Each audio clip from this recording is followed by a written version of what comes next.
right, last time we started section 9.2, we're talking about multi-stage experiments. And in order to define multi-stage experiments, we talked about the fact that in 9.1, most of what you were doing really was just single-stage experiments where you're just counting one probability, something selected one time, and now we're selecting either more than one item or something multiple times. And we had gotten to looking at a couple of examples. We looked at this example where men and women were selected at random to go on a trip to Hawaii. We had seen another example right here where we didn't write a tree diagram out, but the equivalent of it was done. We listed ordered pairs of different ways we can select items from a hat, some numbers from a hat. And then we had done this one about spinners. And we drew a tree diagram. I also drew sort of the set notation over here that it was more equivalent to the last type of description that I had done, so you could see a couple of different ways of thinking about the data. So what we're looking at next is we're looking at a few different types of examples. And I mentioned last time that we'd eventually do some examples where I had some decimals involved as well. There's nothing special about my fractions except that sometimes they're nicer to work with, and sometimes they're not. But this would be an example of one where I do have decimals involved. So when I purchase a new shirt for my son, there is a 0.15 probability that he will stain it the first time he wears the shirt. If the shirt is stained, there's a 0.2 probability that I will not be able to adequately remove the stain. What is the probability my son's new shirt will be permanently stained the first time he wears it? So there's a couple of things that are unique to this problem that we haven't seen. One is the fact that there's decimals. Not that that's super earth-shattering, but there's decimals here instead of fractions. Another one is that we're not going to have equal sets of tree branches. So on all the ones we've seen so far, once we did one set of branches, the next set of branches extended from both pieces, right? That doesn't always happen. And if you take a look at this one, this is a really good example of that. So the child gets a new shirt, and he either stains it or he doesn't, right?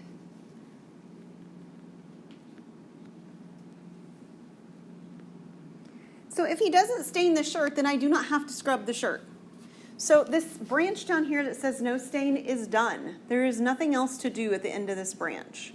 But there is a subsequent step involved if the shirt gets stained. So these are sort of going to look like an uneven tree diagram is what it's really going to look like.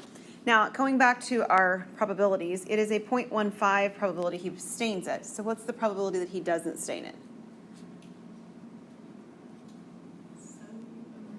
8.5, yeah.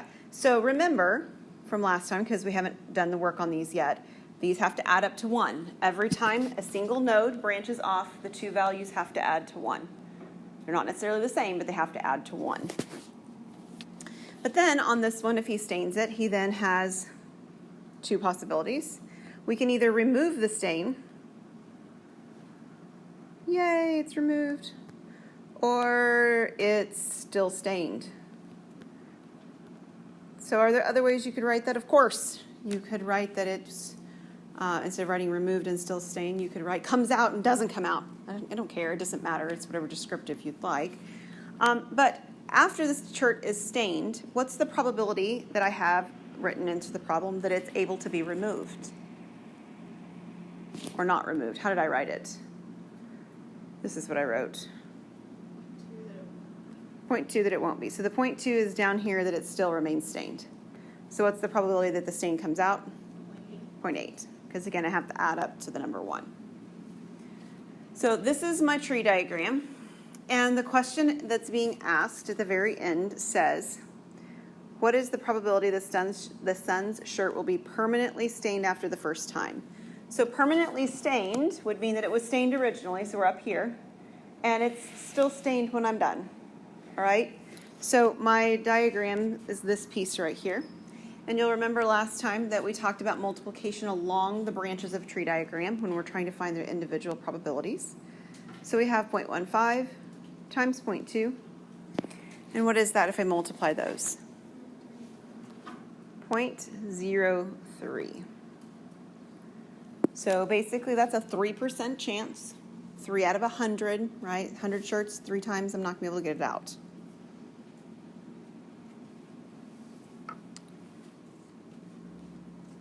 Okay. I've alluded to the next example multiple times that we were going to see one with children being born. So this is the example I was referring to. Joe says that if a family has 2 children, the only possibilities are 2 boys, 2 girls, or 1 of each. So if you just stop right there, that's a true statement, right? Those are the 3 possibilities. But then he says, because there are only 3 possibilities, the probability of having 2 boys is 1/3. Is Joe correct? So he is not correct, and we're going to show that by way of a tree diagram. So if we have 2 children, we have our nodes, our node and our branches. So there's either a boy and a girl. Actually, let me just do boy and girl. We're talking about kids, actually, instead of adults this time. So boy, girl. That's baby number 1. And then if I have a second child, no matter who the first child was, then I would do the second branches off of both of them. And I end up with boy, girl, boy, girl. I'll abbreviate. So, yes, there are 3 possibilities, 2 boys, 2 girls, or 1 of each. But do you see that at the end there's really 4 probability branch endings? Right? So while there are 3 different ways, there are 2 ways that we could get a boy and a girl. We could get boy and then girl, or we could get girl and then boy. And that's what Joe is failing to sort of recognize. We'll write his description down in a moment. But as we were finishing this tree diagram, what we have to remember, again, as alluded to before, you can use fractions or decimals, is that these are equally likely events. I have a boy or I have a girl. So every branch on this one has a probability of 1/2 or 0.5. So what is the probability that I have 2 boys? It's 1/4, and it's along this diagonal, or not diagonal, but this tree branch that you can see it, that I have the 1/2 times 1/2, which is 1/4.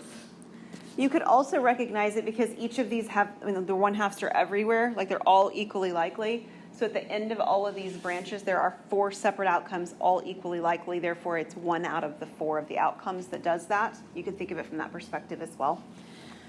But we have to address Joe and why his thinking doesn't quite work. So Joe is incorrect.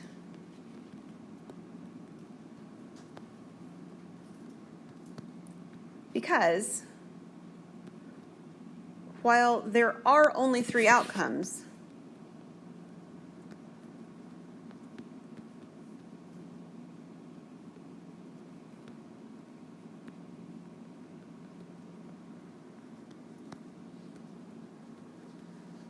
having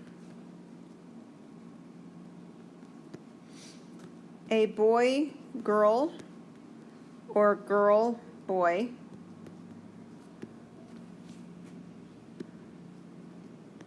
are different.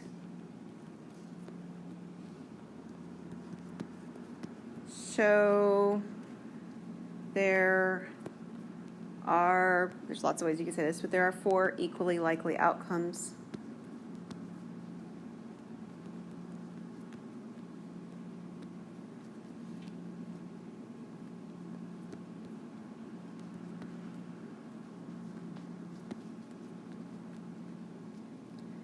Hence, the probability of, I'm going to write BB for boy, boy, you could write 2 boys or whatever, would equal 1/4.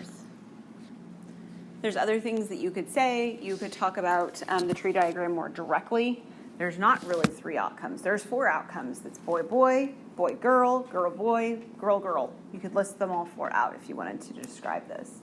But in some fashion, you have to recognize that the boy, girl, and the girl, boy outcome is a 50% chance that that's going to happen the way that the problem is set up. Any questions on that? Good grief. Move my screens around. Okay, so this is an example from my life, like real life stuff. Has anybody ever heard of Huntington's disease before? Okay, so Huntington's disease actually runs in my family. My grandmother had Huntington's disease, and my dad did too. In 2001, my parents decided to share this fact with us. The probability that a child will have Huntington's disease, given that one parent has it, so that's mine, my dad had it, is actually 50%. So I have 2 siblings. So let me just describe for those, because I didn't get everybody being like, yeah, I know exactly what this is. Huntington's disease, everybody has what they call the Huntington gene. It's just one of the, please don't tell, I can't even think of her last name, but don't tell Annie that I talked about this, because I'm sure that I'm going to mess it all up in terms of the right lingo. So your science professor over there. But there's triplet repeats on your DNA, okay? And the triplet repeats on your DNA are A's, G's, T's, and I can't remember what the other letter is. There's 4 different letters. And when they repeat in a certain fashion on one specific gene, the Huntington gene, you will display symptoms of having Huntington's disease if they're a high enough triplet repeat count. So that triplet repeat count in my grandmother, you have 2 of those, one from your mom and one from your dad. And in my grandmother, she had one high enough to show symptoms, and her other one was high enough that if she had a child with the other one, there's a possibility for it to replicate and it to increase, and therefore that child could show symptoms as well. Or if not, that child could at least pass it on to their children. So the likelihood was pretty good that my dad had one of those 2 numbers. Obviously, he was going to have one of those 2 numbers, which meant either that we had the gene that we would have it from my dad because he had it, or if my dad had the one, well, actually he didn't. My aunt had the one, which is just by luck, but she had the one where she doesn't have it, but she has a high enough triplet repeat count that had she ever had children, they could still have the possibility of having it, even though she didn't. Huntington's disease affects your central nervous system, and it slows down response times is what it really does. So some of the things that I remember from my dad and my grandmother, my dad had a really difficult time with balance. And so he'd walk around all hunched over because he could balance himself better. My grandmother didn't have reflexes quick enough to do things, so she had several minor fender benders where she just couldn't stop fast enough when somebody in front of her stopped quickly. Because the time it took her brain to tell her foot to do it was too slow. And so eventually she could no longer drive. I have a very distinct memory of her going to a place like a Golden Corral where they have the ice cream, the self-serve ice cream, and there just being a big giant mess of ice cream everywhere because she couldn't tell her hand to stop the self-serve fast enough. So Huntington's doesn't kill you. Huntington's causes the rest of your body to kill you. That's really what it does. And so my parents actually knew that my dad had it back in 1995. This is like before all you all were born, 1995. And they did not tell any of us anything about it until 2001. And the reason they didn't at the time was because there was no cure, and there's still no cure, but they kind of felt like they were protecting us because there really isn't anything you could do about it anyway. That was their premise. And the reason they told us in 2001 was because artificial insemination with like in vitro fertilization and so forth had progressed to the point where they could take an embryo at 8 cells. I think that's right, at 8 cells. They could test one of the 8 cells on that Huntington gene, and they could tell you whether or not that embryo had the Huntington, screw up or whatever, the Huntington problem. It's not quite right, but you know what I mean, the Huntington gene problem. And so then they could take only the embryo that met your criteria of not having that Huntington gene, and then they could, implant those. And so that's why my parents told us, was because there was an option at that point from their perspective. So I have 2 siblings. So what we're going to do first is we're going to create a Venn diagram, or not a Venn diagram, that's not right, a tree diagram based on this scenario. And while I did not do a tree diagram that night when my parents told us, I was married by that point, and my sister was married, and my brother was dating the girl that he ended up marrying about a year and a half or so later. And so we were all sort of bombshell on Thanksgiving with this information. Happy Thanksgiving. Yeah.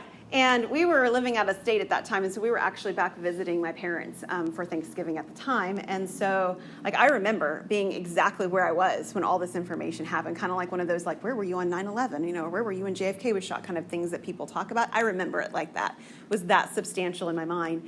And I remember running through the numbers that we're going to run through. But I did not run through the numbers with a tree diagram, but we're going to do it that way. So I'm the oldest. So we have me first, and I have 2 options. I either have it, right? I either have the Huntington disease, or I do not. I'm going to just say have and don't every time. I have a sister who comes right after me, and so the next one born was my sister Ginger, and she is the second set of branches, and she either has it or she doesn't. Have, don't, has, doesn't. I'm going to change verb tenses all over the place. We're just going to do it that way.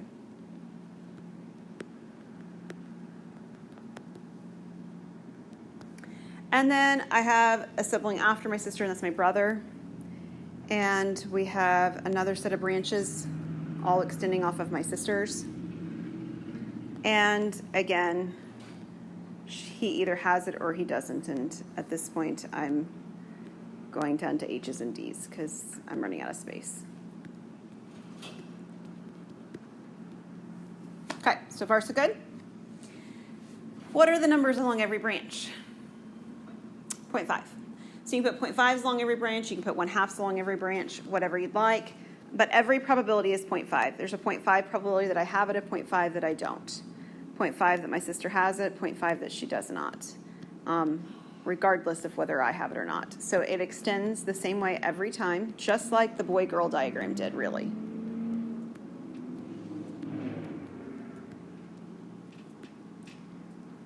So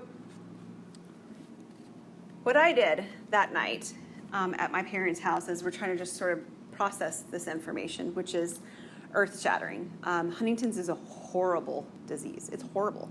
My dad died, and he wasn't even quite 60, and he was completely, totally symptomatic. I mean, like it was awful. It was absolutely horrid. And so definitely not something that you want to have. And I was asking myself this first question.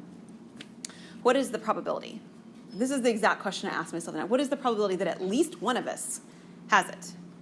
Somebody's got it. It's me, it's my sister, it's my brother, maybe it's all three of us, but at least one of us has it. What's the likelihood that we all escape this fate? That's really what I wanted to know. What's the likelihood that we're all good? And if you take a look at the branches, it's not very encouraging. Because along almost all the branches, somebody has it, right? In fact, there's only one branch where we're all good. It's the very bottom branch. This is the only place on the diagram where we all don't have Huntington's. So this is the computation I did in my head that night. I said, well, there's a 100% chance, or there's a 1, right, of whatever happens. And there is a 0.5 chance that I have it. And there's a 0.5 chance that my sister has it and a 0.5 chance that my brother has it. This right here is the probability that we all have it or that we all don't. So this is really 1 minus the probability that we're all okay. We're all okay, only 0.5 times 0.5 times 0.5. So what is 0.5 times 0.5 times 0.5? It is. And if you subtract, that means there is an almost 90% chance that at least one of myself, my brother, or my sister has this disease. And that was just, it's a big number. It's a big number. So while there was option A, do nothing, which is why my parents never told us, and there was option B, which was in vitro fertilization, which is why they decided to tell us something. We chose option C, which was not a popular decision, and we chose for me to be tested. And we made the decision that night, my husband and I, that if I had Huntington's, I was not having children. I wasn't going to push it on. And that wasn't a popular decision, especially with my mom, because she said, but if we had made that decision, we wouldn't have had any of the 3 of our children. And I said, that's true, but that's not fair, because you're looking backwards and I'm looking forward. And I don't have any kids yet, and I get to make that decision right now. So we actually waited. That was in 2000, what did I say, 2002 that they told us, 2001 that they told us. And my husband and I had been married at that point for almost 3 years. My sister had been married for almost 1. And we weren't in a position right then that we were ready to start a family anyway. So we just kind of put it off. And 2 years later, I went and I got tested. And during that 2-year time, God made it very clear to us that no matter what that test result showed, he was calling us to adopt. And so he used Huntington's very clearly and very specifically to tell us that no matter what that result was, we were going to be parents, and he wanted us to have adoption be part of that story. So in 2003, I was tested. Testing for Huntington's is a very involved testing process. I don't have it. It's not just a simple blood test. You do counseling. There's all these components where my husband was involved in the counseling as well, because the decision that we made would affect him as well. And so I don't have Huntington's. And because I don't have Huntington's, I have my daughter, Abby. And so she was the first child that we had. But we still knew, beyond a shadow of a doubt, because of that 2 years that we went through all of that God was calling us to adopt. So because I don't have Huntington's, I have my daughter. But because Huntington's was in my family, I have 5 other children as well that are all adopted. And we have 2 more who will hopefully be coming home in December from Ethiopia, because we have appointment dates for them to stand before the embassy and try to do that. Boy and a girl, they're 13. They're almost 14 this month. My brother and my sister have children, and neither my brother or my sister has been tested. So the last question we're going to look at is, given that I don't have Huntington's, what is the probability still that at least one of my siblings has this disease? So if you take our previous diagram, the part of the diagram that no longer applies is everything up here, right? Because I don't have it. But the part of the diagram that still applies is everything down here.